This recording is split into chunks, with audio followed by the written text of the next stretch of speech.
Big boss హౌస్లో నిఖిల్ అడుగుపెట్టిన కాంచి తన ఆట ఆడుకుంటూ అందరి మనసులో మంచి స్థానాన్ని సంపాదించుకున్నాడు.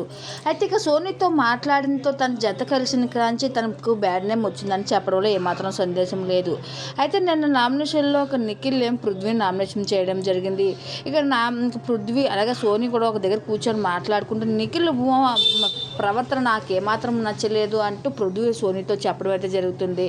అయితే నిఖిల్ ఎప్పుడు ఎలా ఉంటున్నాడో తెలియట్లేదు.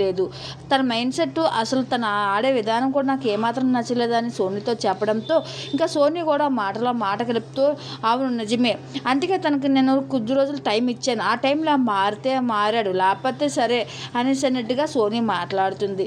అయితే కానీ బిగ్ బాస్ హౌస్లో తనకు నచ్చినట్టుగా తను నిఖిల్ ఉండడం తన మైండ్ సెట్ తన ఒపీనియన్ తందైనప్పుడు తను అలా ఉండడంలో ఏమాత్రం నచ్చలేదు అని తన క్యారెక్టర్ని తప్పు పట్టడం సోనీ పృథ్వీ ఎంతవరకు కరెక్ట్ అని మీరు అనుకుంటున్నారో కామెంట్లో తెలియజేయండి.